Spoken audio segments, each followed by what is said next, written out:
focused sustainable stationery company. I have a background in interactive arts and technology here from SFU, as well as a certificate in entrepreneurship and innovation. And my name is Diana. I'm a third-year student also in the Interactive Arts and Technology program, but I'm also a part-time web design freelancer with a strong passion for designing for small startups and impactful social enterprises. And it's my pleasure to be here with you all today, accompanied by my founder, Jesika, alongside a panel of amazing speakers at this event hosted by VXP. So before we delve into the presentation, I would like to share a little bit about my personal story with mental health, as it kind of ties into why we started Seedling. So as a design student, an entrepreneur, and an overall high achiever, I think it's really easy to burn yourself out.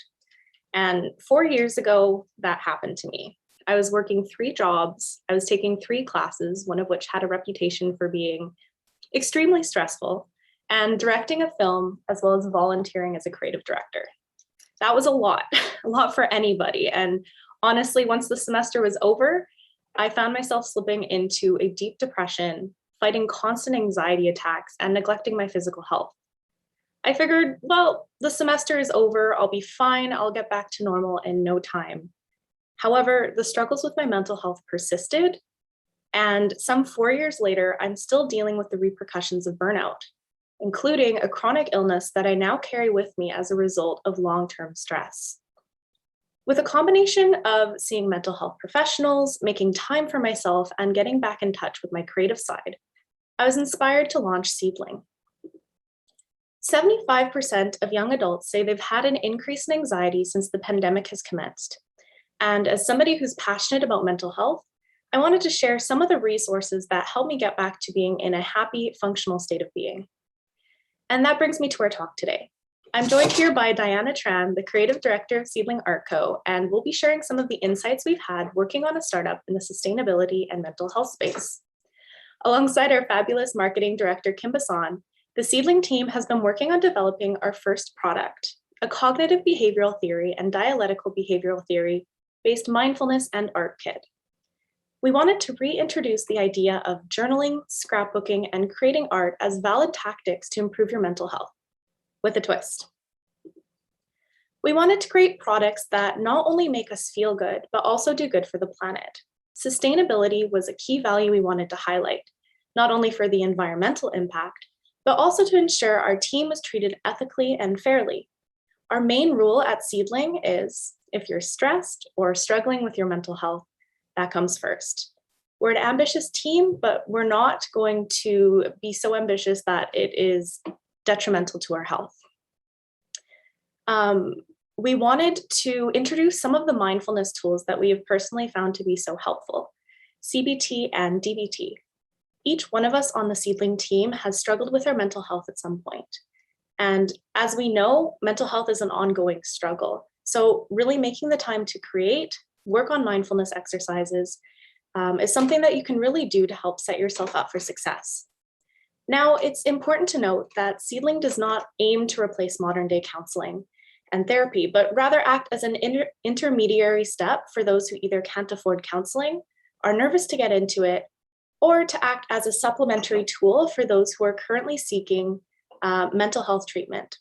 It's meant to be a low barrier option for those looking to delve into the world of mindfulness.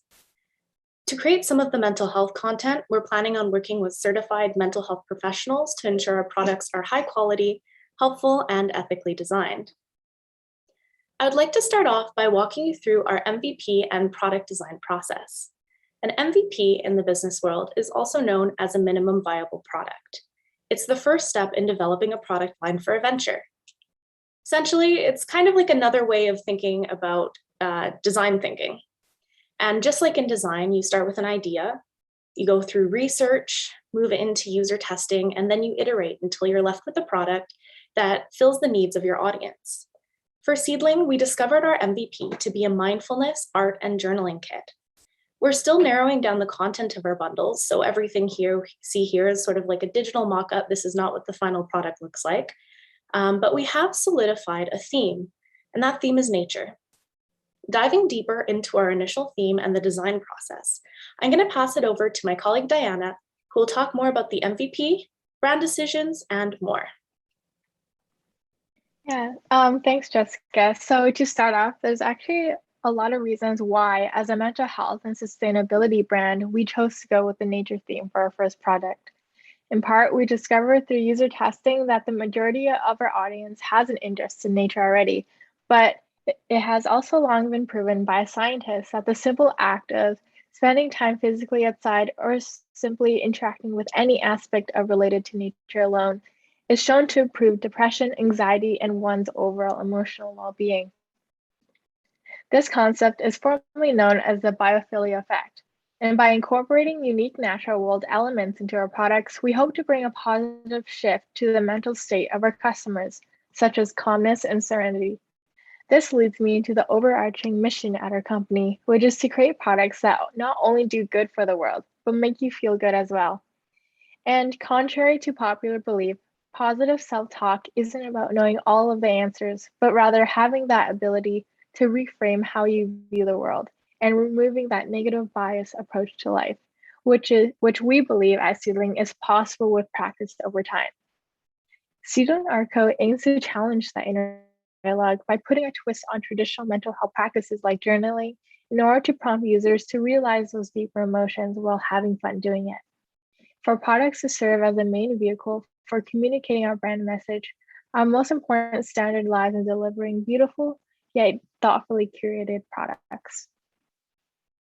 Being an artistically driven business in the mental health sector, our approach to design may be noticeably different from typical conventional design styles when seen at glance.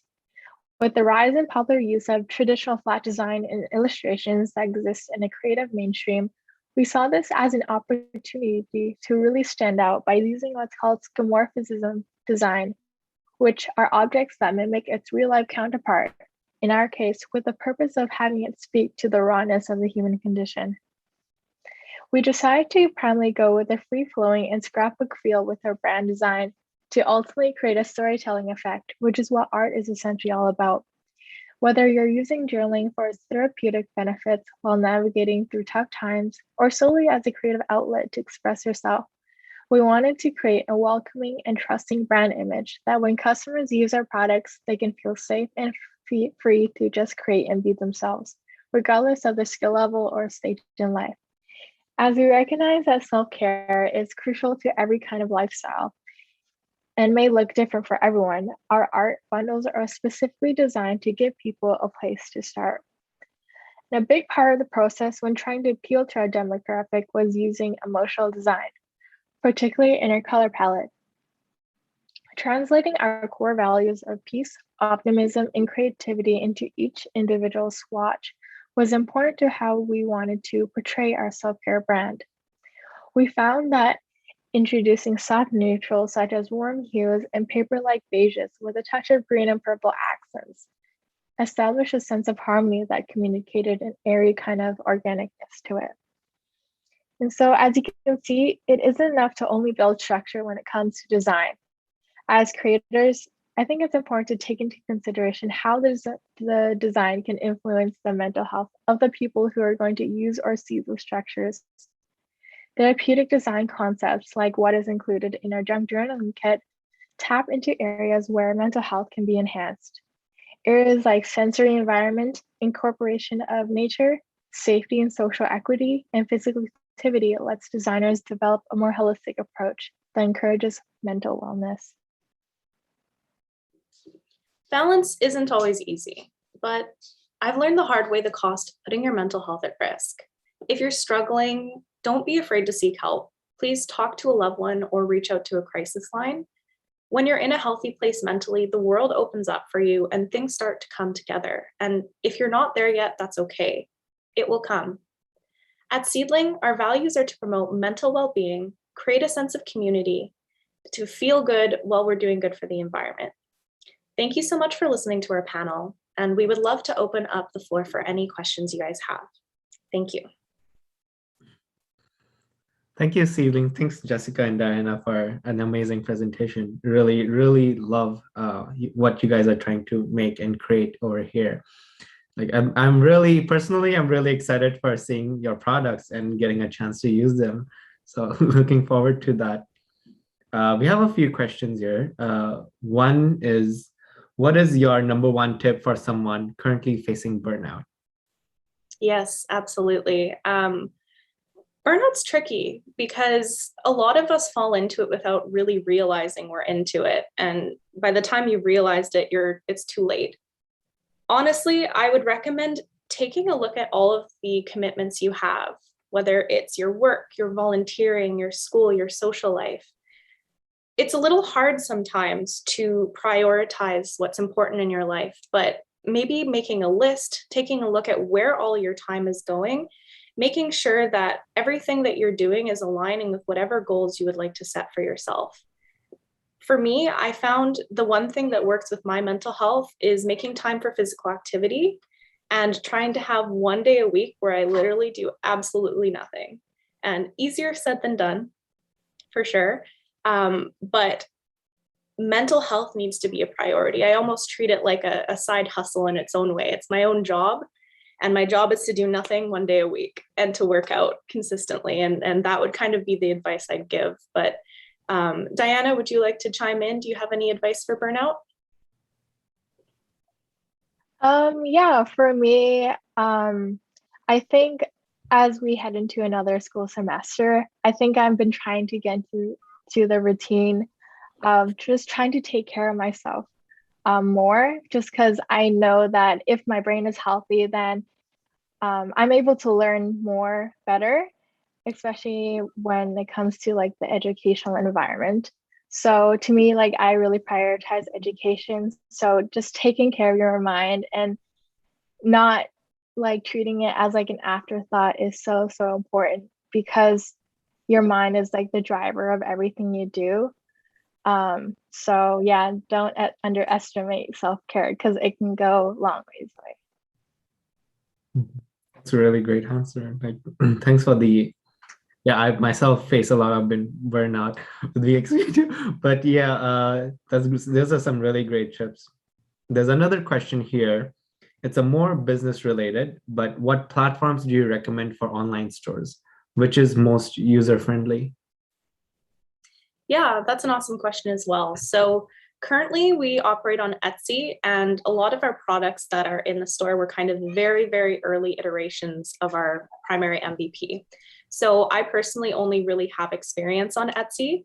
I can speak a little bit about the pros and cons, but I will say one of the platforms that we're probably going to be switching to, based on some of the research we've done, is Shopify, mainly because the fees are a lot lower. So while Etsy has a sort of built-in audience on the platform, visibility and getting your products sold will probably be a little bit easier on Etsy.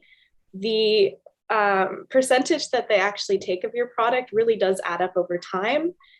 I believe you have a listing fee and then they take a percentage. And then if you accidentally don't opt out of the automatic advertising feature on Etsy, they take 15%, which for a lot of us, that could literally be your entire markup on your product, depending on what your margins are. So if you're just starting out, Etsy is a fantastic platform for you to build an audience. But once you've gotten to that point where you have a following or you've gotten some sales, you have some funding, I would probably recommend checking out Shopify or another off Etsy platform that I probably haven't researched yet, but do your research is the main thing I would probably recommend. That's awesome. Yeah, these I didn't even know these Etsy had such such a cost associated to it. It's quite like looking at the background of things, the back end of the things in these definitely are, it's quite interesting. Definitely helps you in terms of choosing which platform to market on. Okay, I have a question for Diana. It's how do you for picking colors or making things pretty, do you follow any design rules or any good design guidelines on your own? Because like there have been a lot of compliments about the slides and people love your slides. If you have any suggestions for those, how to create those? Yeah, well, first of all, thank you for the nice compliment. But yeah, I really value in taking time to really just like pick and choose the warm colors because they really are the first step to building that brand identity. And so I think my process is like pretty simple. I think it really comes down to obviously color psychology. For Seedling in specific, we really wanted to come off as like really friendly, really welcoming. And so I kind of thought of like, what are some colors that are like kind of already known in the mental wellness space that people recognize. And so that's kind of where like the beiges and purple, especially, pretty iconic. But yeah, having that really balance of like light and dark, and having it really complement with each other is so important, because you want to make it balanced, but also like really easy on the eyes, especially when you're targeting an audience in the mental health sector, right? Because you don't want anything like overstimulating, because that can have effect on, you know, how you feel when you look at a design, essentially. So yeah, that was like kind of my process for picking the colors. But that's a great question. Yeah, thanks for answering that. So giving your viewpoint actually in your process on how you decide on colors. I feel like some of our competitors here can actually use some of these advice to pick their color palettes when they're designing their interactive prototypes for the more emotional feeling, emotional design. Definitely. We have another question here. What do you think about online journaling? Is physical journaling worth it? That's also another fantastic question. I think it really depends on yourself as an individual. So for myself, I've done both. So much of what I do is online. So my day job, aside from working in Seedling, I'm a communications coordinator. So it's long hours on Hootsuite, social media. And I found when I tried to organize a schedule, or I tried to write out my emotions when it was online, I couldn't connect with it. I was so burnt out from being like constantly hooked up in these digital spaces that for me, having a physical journal was something that was very important. I was able to kind of take some time, maybe 10 minutes, go into the corner of my room and just like dump all of my thoughts onto paper. I also really love having a physical artifact of where I was at a certain time. So I can kind of look back a couple of months and be like, wow, I was really struggling here, but I can see how far I've come. Or, wow, I'm really struggling right now, but I can see life has been better and it will get better again. So for myself, I'm very much a huge proponent of physical journaling. But if you find digital journaling works for you and you like it better, honestly, go for it. It's really just dependent on what gets you thinking, what gets you sharing your emotions, what gets you scheduled, whatever it is that you use journaling for. If you enjoy doing it, then there's really no wrong answer. Yeah, that's very interesting on online journaling and physical journaling, because I personally don't do so, and this was quite an interesting take on it. Might start that on my own, doing online journaling from the start. Okay, another question from me is more into like the solution, connecting the problem and the solution aspect of this. How did you start thinking about the solution that's connected to your problem, or was it the other way around for you? Were you thinking about a solution space and then problem, and how did that work out at the end? Yeah, so I think typically you're supposed to start with the problem and you work with the solution. The history of Seedling is sort of like solution, problem, redefined solution. We kind of went like a roller coaster. I originally started Seedling in November of 2020, and the emphasis was more so on sustainability, because I believe sustainability is the way of the future. I mean, our planet is in crisis right now, and that was something that was very important to me. And I found some success on Etsy with it, and it was really cool. But I knew I wanted to grow Seedling, and there was a lot more that I wanted to do with it. And that's when I met up with Diana and Kim, who is our marketing director. She's not here today. And we started kind of sharing like why we journal, or why we like scheduling things, and what kind of commonalities we had. And we all found that mental health was a big proponent of why we do the things we do.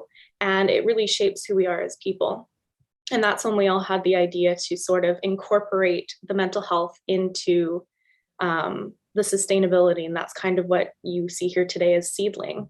So we knew that mental health was a problem, both from firsthand experience and from over 50 plus user interviews with different people in our target customer space. So for us, our customer segments are typically young adults, people who are creative, not necessarily just university students, although that is like a little like an overlapping segment of our main segment.